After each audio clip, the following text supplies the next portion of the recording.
canal Futebolaço, eu sou o Dieguinho. Bom, galera, tá entrando no ar mais um pós-jogo do Dieguinho de Palmeiras 1, Vasco da Gama 0. Resultado poderia ter sido diferente, vou falar um pouquinho sobre a arbitragem já já. O gol do Paulinho foi um gol legal e anulado incorretamente pelo VAR, né? O Wilton Pereira Sampaio em campo, deu o gol, confirmou o gol, mas o VAR interviu de uma forma equivocada e eu vou falar para vocês já já.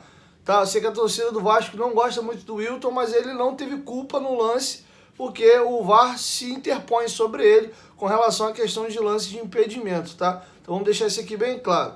Antes disso, galera, deixa o like no começo do vídeo que me ajuda bastante aí. Quem for novo no canal, se inscreve, ativa o sininho das notificações e segue minha conta pessoal lá no Instagram.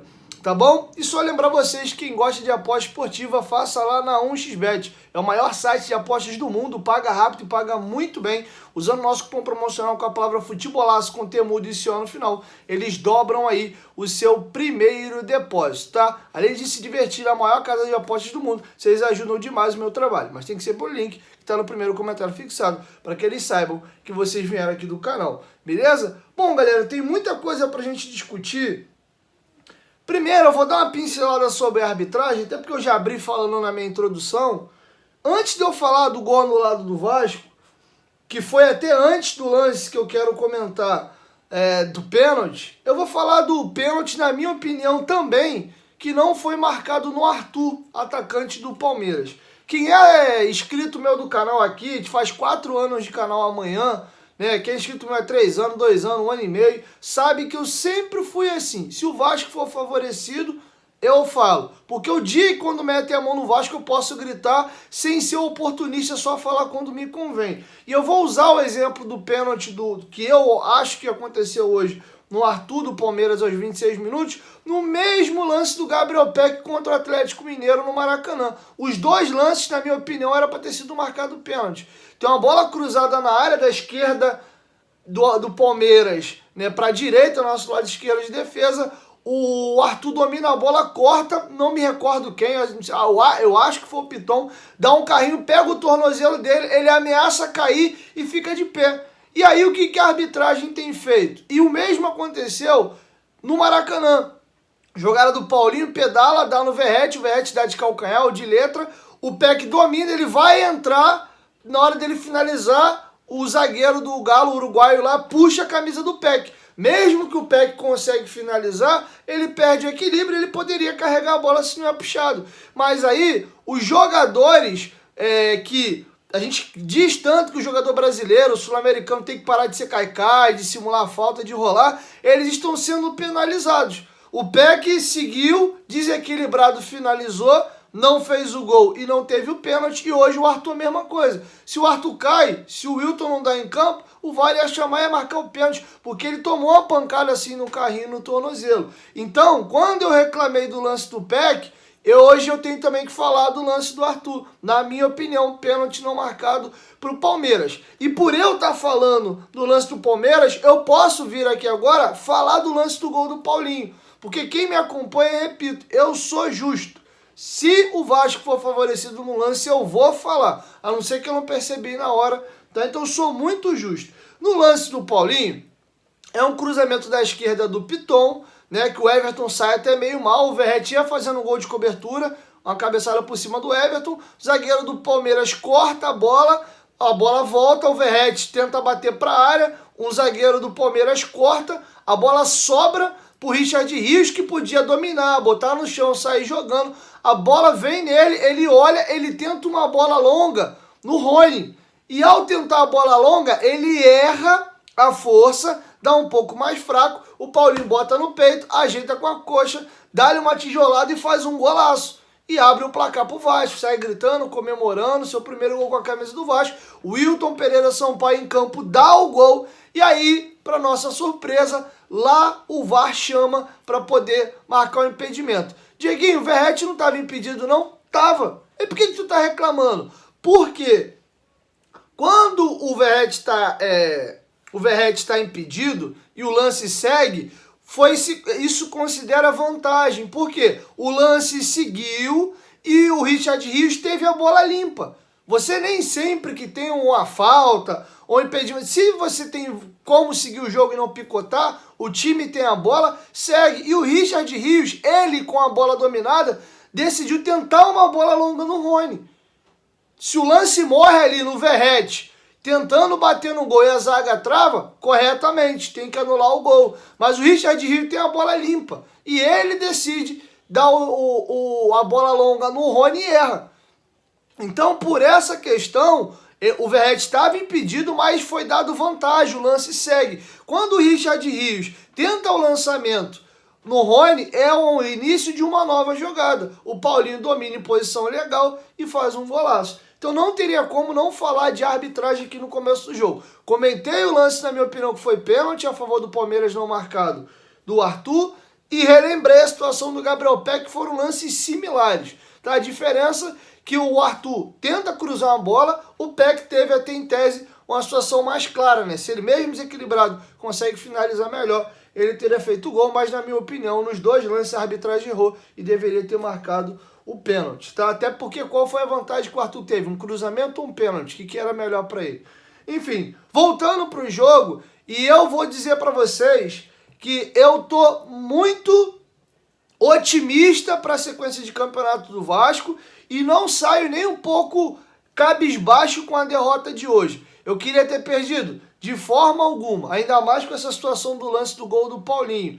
É sempre importante pontuar. Se a gente faz um pontinho que seja hoje, a gente tinha diminuído a distância de 5 para 4 pontos, mas a Manteiguinha, mesmo com esse problema aí do gol no lado do Paulinho e do golaço de falta do Veiga, que o Palmeiras não fazia gol de falta há mais de um ano, eu ainda acho que o pãozinho caiu para cima hoje. Sabe por causa de quê que a Manteiguinha caiu para cima? Porque no dia que nós perdemos, a gente não vai virar, né, o time imbatível, vai daqui até o final do campeonato sem nenhuma derrota, e infelizmente, gostando ou não, é super normal perder para o Palmeiras no Allianz. Inclusive o Vasco teve super esquadrões, grande estimaço e é freguesaço do Palmeiras. Se você pega o retrospecto total do confronto, quase metade dos jogos o Palmeiras empatou, mais uma pancada de empate. O Vasco vence muito pouco o Palmeiras, então não seria talvez nada de absurdo desse atual elenco perder pro, na minha opinião, o melhor time do futebol brasileiro nos últimos 3 anos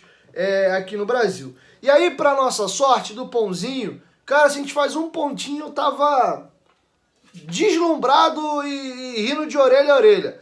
O Cruzeiro, que é um time que começou a perder pontuação e está próximo hoje já da galera da zona, quem abre a zona hoje, lembrando, que é o Santos, e hoje o Cruzeiro tem 25, o Santos tem 21, o Cruzeiro está a 4 pontos da zona, o Cruzeiro perdeu pro Grêmio. O Fortaleza, que é o vice-lanterna, o Curitiba, que é o vice-lanterna, perdeu pro Fortaleza de 3-1. O América Mineiro foi o único resultado ruim da rodada, venceu o São Paulo com time em reserva por 2-1. O Galo ganhou do Santos, o Botafogo meteu 3-0 no Bahia, o Bahia tinha feito 4 gols na rodada anterior, toma 3, isso é bom para diminuir o saldo de gols do Bahia. E o Cuiabá, que é um time que deu uma largada, mas se manter essa sequência de derrota aí, daqui mais algumas rodadas pode estar encostando na galera de novo. O Cuiabá perdeu. E aqui, o melhor resultado possível dessa partida aconteceu. Corinthians e Goiás, duas equipes que flertam ali com rebaixamento também, se enfrentavam e o jogo acabou empatado. Ou seja, ao encerramento da rodada 21, o Goiás e o Corinthians abriu mais um pontinho do Vasco e o América Mineiro encurtou 3. De resto, todo mundo perdeu. E considerando numa rodada que nós pegávamos o Palmeiras, foi uma rodada quase perfeita pra gente. Seria perfeita se nós tivéssemos ganho e o América Mineiro tivesse perdido a sua partida. Então não dá para achar que a rodada foi ruim. Se antes dessas 4 rodadas aqui, Grêmio em casa, Red Bull fora, Galo em casa e Palmeiras fora, eu falo que que o Vasco quer fazer 7 pontos, tu é rir de orelha a orelha e falar, mano, tu tá de sacanagem com a minha cara, cancela o canal e vira humorista.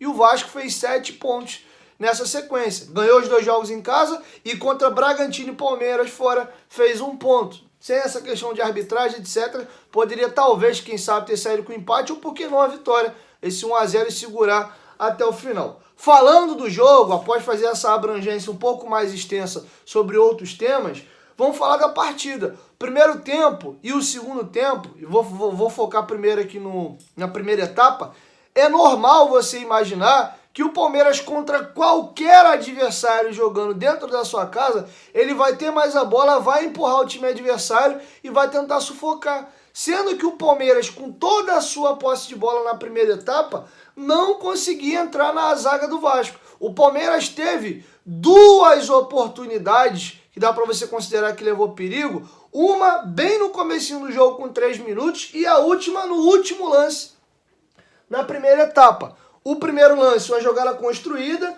né? O Rios cruza ali uma bola, o Rony finaliza e obriga o Léo Jardim a fazer uma defesa bonita, com 3 minutos. Falei, caramba, o Palmeiras vai amassar o Vasco, não aconteceu.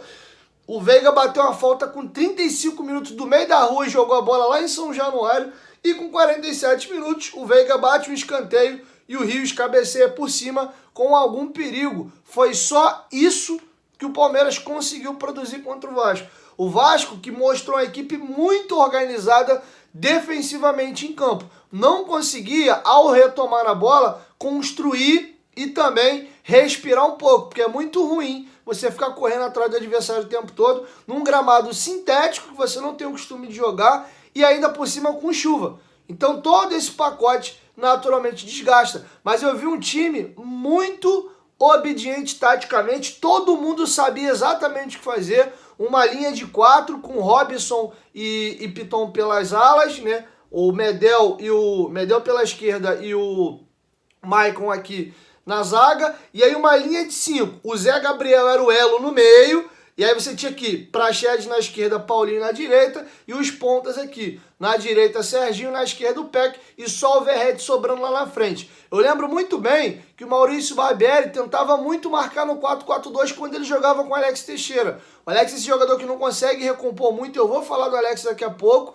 Então ele fazia o Alex brigar mais na frente com o Pedro Raul e fazia 2 linhas de 4. Contra o Palmeiras, que é um time que circula muito a bola e tem muito passe, ele botou 2 ônibus ali na frente da área. Deixava o Palmeiras trabalhar tranquilamente essa bola entre os zagueiros, laterais, o Richard Rios ali na cabeça da área, e o time marcava num bloco baixo. Ele não ia lá em cima pressionar a marcação e nem marcava na cabeça do grande círculo ou no meio do campo. O Vasco marcava da sua intermediária para trás. Deixava o Palmeiras trabalhar a bola ali e quando chegava nessa parte do campo, aí os jogadores do Vasco apertavam um pouco mais. Quando alguém saía, fugia da linha para dar um bote, rapidamente você via outro jogador cobrindo. Quando o cara não conseguia roubar a bola, ele voltava para sua posição. Então o Ramon Dias deu uma cara. Isso a gente conseguiu competir assim, defensivamente falando, sem um pilar do nosso time que é o Léo, com o Maicon na zaga, que muita gente tinha certas preocupações com a sua participação nos jogos do Vasco. Foi muito bem o Maicon hoje, assim como agregou, né? Não jogou muito tempo no Maracanã, mas agregou, dividindo, cortando algumas bolas pelo alto. O Maicon hoje fez uma boa partida. Óbvio que quando você pega ele de mano, é um jogador pesado, muito alto, muita massa magra, um jogador forte, mas é um jogador já veterano e altão pesadão. Qualquer jogador com muita velocidade dribla ele, né? Questão de física. Um jogador é muito mais rápido que o outro. Você tem um espaço, você dá o tapa no espaço vazio, um abraço. Não é questão de qualidade, não. É lógica, né? Quem é mais rápido numa corrida, o Peck, por exemplo, é um jogador que dificilmente ele perde na corrida para alguém. Quando ele dá o tapa e dispara para correr, é só corrida, dificilmente alguém chega. Hoje eu achei um jogador que conseguiu anular o Peck na corrida e me surpreendeu muito rápido. O Mike, lateral direito do Palmeiras. Toda vez que o Peck tentava dar o tapa e arrancar, o Mike chegava junto com ele, quando não, antecipava ele muito rápido e matou completamente o Gabriel Peck na primeira etapa. Do ponto de vista do Vasco, o Piton cruza uma bola com 8 minutos, o Verrete cabeceia e é um jogador que agrega demais para o time do Vasco no jogo aéreo, no pivô, um jogador muito bom, cara. Foi uma excelente contratação por parte do Vasco. O Paulinho faz esse golaço que eu já expliquei no início do vídeo. O Peck aqui é uma observação, o Vasco vinha fazendo uma boa jogada, o Paulinho ou o Praxedes arrasta, mete no Peck no fundo, o Peck vai na linha de fundo e aqui entra um parênteses.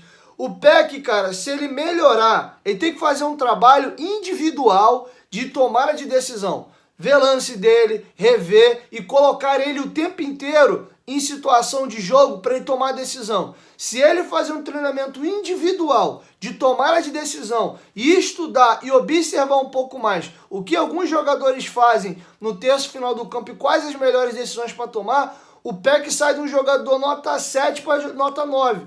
Marca igual um cavalo, dificilmente se machuca, rápido, ataca bem o espaço, tem qualidade, não é um jogador grosso, sendo que o Peck, infelizmente, ainda não tem que sair do time. Estou fazendo apenas uma observação, é fundamental no time do Vasco hoje. Ele ainda peca demais na tomada de decisão no terço final. Praxedes acha um passe muito bom para ele. Naturalmente, quando o ponta vai no fundo, nessas bolas a zaga tende a correr para cima do gol para proteger a meta.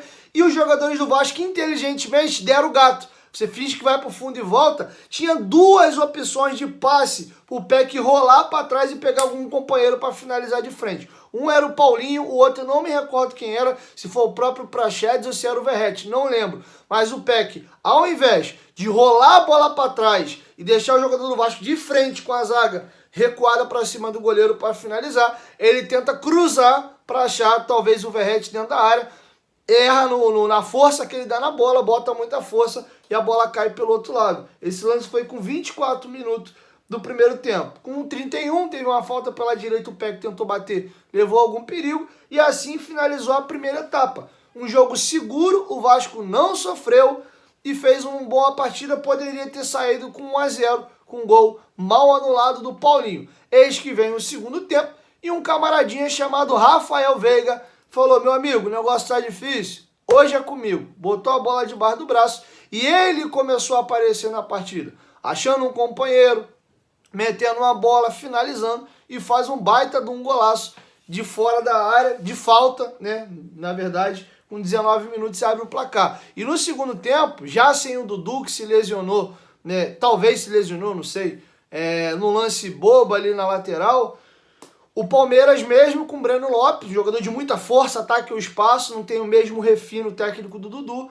o Palmeiras começou a amassar o Vasco. O Palmeiras sim, no segundo tempo, começou a criar, coisa que o Palmeiras não conseguia. Com 1 minuto, o Veiga chuta uma bola de fora da área, obriga o Léo Jardim a fazer uma boa defesa. Com 7, o Arthur pela direita cruza uma bola, acha o Rony sozinho nas costas do Robson, ele cabeceia fraco. Se ele acerta o cabeceio, ele já era 1-0. O Léo Jardim ligado faz uma boa defesa.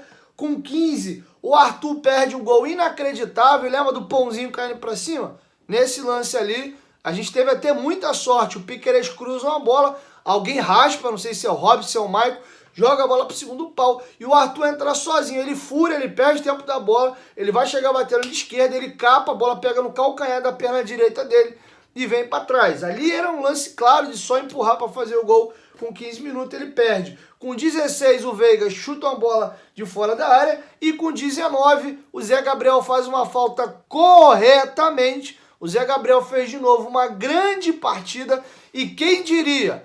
Tô muito preocupado pelo Zé Gabriel ter tomado o terceiro cartão amarelo. Eu não imaginava falar isso, mas vamos ser honestos. O Zé Gabriel é hoje um dos jogadores mais regulares, um dos melhores jogadores do time do Vasco, desde a chegada do Ramon Dias. Tomou conta da posição, ninguém questiona mais o Zé Gabriel ser titular, ao ponto de eu estar preocupado quem vai substituí-lo contra o Bahia, que é um jogo fundamental para a gente nessa sequência de campeonato. O Robson e o Serginho batem cabeça, dão mole. O Serginho deixa o Breno Lopes dominar a bola e passar. O Robson vem fazer a cobertura, não consegue. Deixa o Breno Lopes dar o tapa no espaço vazio e ganhar dele na velocidade. E aí eles conseguem sair do Robson e vai armar para finalizar.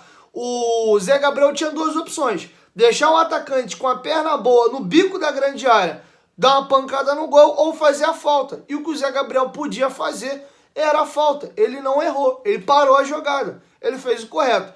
Acabou se sacrificando pela displicência ali do Serginho e do Robson, tomou o terceiro cartão amarelo, tá fora da partida. Que pro azar da gente e muito mérito do Rafael Veiga, ele faz um baita de um golaço. E aí talvez, eu não sei, não parei para olhar grupo de WhatsApp, nem comunidade de Vasco, não sei como é que tá a opinião de vocês. Eu não acho que o Léo Jardim falhou não, tá? Eu vou até lembrar de um cara que era expert de fazer gols assim, Juninho Pernambucano e Marcelinho Carioca.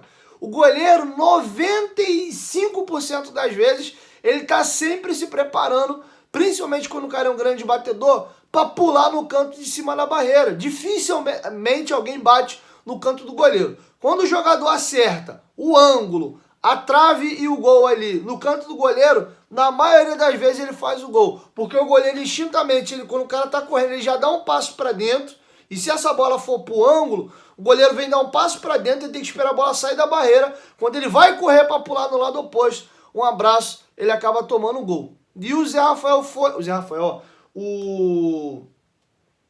Rafael Veiga foi muito feliz e meteu a bola lá na gaveta. A bola pegou ali entre o travessão e a trave. E tem um detalhe importante. Se você vê o replay pelo ponto de vista do Léo Jardim e você assistir a entrevista que só confirmou a impressão que eu tinha do Rafael Veiga após a partida, olha como é que o jogador é inteligente, ele pensa no mínimo detalhe, ele é muito diferente.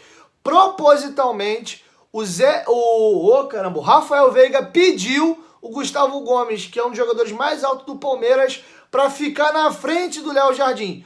O Gomes é um baita de um cabeceador, ele não pode ficar de forma alguma sozinho na área, o Medel encosta nele. E aí o que acontece? O Rafael Veiga bota ele na frente do Léo Jardim, e aí o Léo Jardim não consegue olhar o Rafael Veiga vindo para a bola. O Léo Jardim tem que botar a cabeça pro lado para sair do Gustavo Gomes e do Medel para olhar e voltar. Quando ele vai ver, a bola vem com curva morrendo no outro ângulo, ele pula, a bola vem viajada, pega na trave e cai no gol. É muito mérito do Rafael Veiga. O lance do gol de falta que a gente toma contra o Cruzeiro foi falha sim, falha feia do Léo Jardim. Ali ele se posicionou mal, pulou meio atrasado e tomou o gol numa batida de falta que foi até fraca, não foi com violência.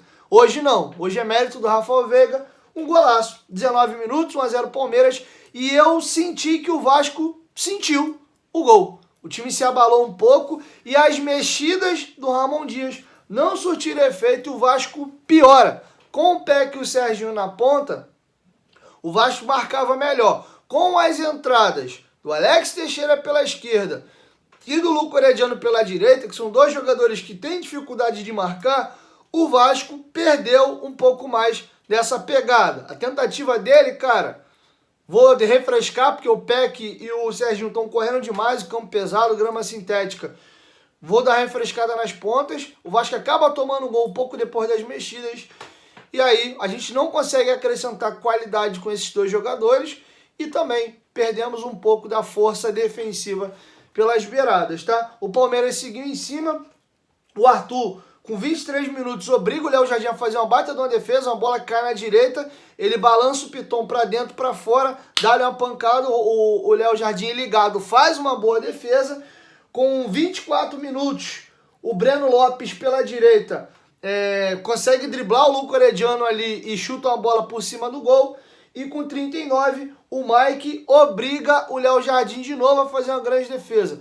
Eu não me recordo quem... O Praxedes dá uma dormida boba, uma bola que não sei se ele achou que ia sair, que merda que foi uma bola cortada. Ele para, o Mike acredita na jogada, ataca, ele domina a bola, dá em alguém, passa, ele recebe na frente.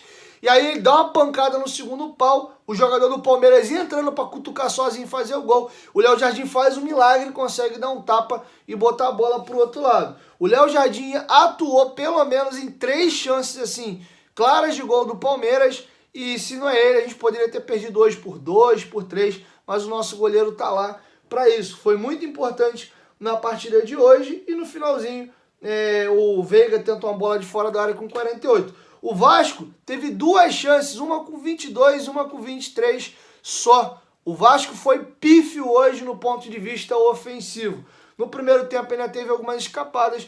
No segundo tempo foi só uma cabeçada no cruzamento do Piton, o Zé Gabriel deu sem levar perigo algum pro time do Palmeiras e com 23 minutos de fora, uma bola roubada pelo Paulinho, pelo Praxedes, não me lembro quem, dá no Teixeira, ele vai levando e decide chutar de fora da área, coloca fraquinho e o Everton faz uma boa defesa, que se eu não me engano ele até repõe rápido e o Vasco toma um contra-ataque. Então foi isso, vitória, considerando essa questão de arbitragem que o Palmeiras foi superior ao Vasco, se tinha que ter um time vitorioso pela bola jogada hoje, era o Palmeiras, inclusive é uma torcida co-irmã, o Palmeiras fez 109 anos de história. Eu sou um cara que, apesar de não esconder meu clube, ser vascaíno alucinado, eu respeito muito as outras agremiações, até os meus rivais, né? Todos nós aqui vamos passar, esses clubes ficam, e pode ser estranho talvez para algum vascaíno ouvir isso, mas com certeza quem é vascaíno e teve no Allianz hoje foi muito bem recebido. Para quem não sabe, tem uma loja da Força Jovem nos arredores ali do estádio do Allianz Parque, de tão junto que as torcidas são. Inclusive ontem na escola de samba Mancha Verde, a Força Jovem e a Mancha estavam juntas comemorando. Então vou deixar aqui, né? A gente é esportista, a gente tem racionalidade e sei que vai passar alguns palmeirenses aqui no vídeo. Parabéns à Sociedade Esportiva Palmeiras pelos seus 109 anos de história. Eles poderiam ter ganhado esse presente na quarta que vem com a classificação, podia ter deixado o Vasco vencer, porque a gente precisa muito mais do que vocês.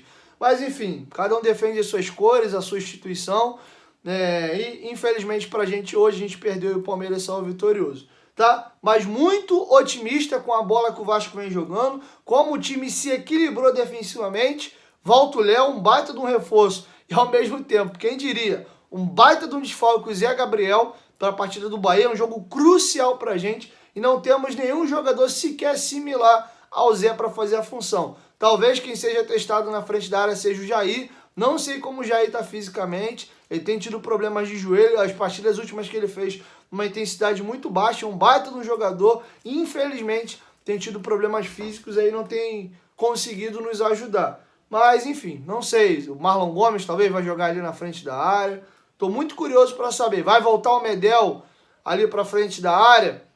Ele faz uma zaga com Léo e Maicon, Léo e Capasso? Não sei. Talvez o Robson para a zaga, recupera o Puma Rodrigues na lateral, é uma opção e pôr o Medel ali. Mas eu prefiro não fazer isso. O Medel na zaga tá jogando demais. Hoje mesmo pelo lado esquerdo fez uma boa partida, atuou em lances decisivos. E de volante o Medel não vinha jogando bem. Tava perdidão, dando rebote lá em cima, tomando bola nas costas.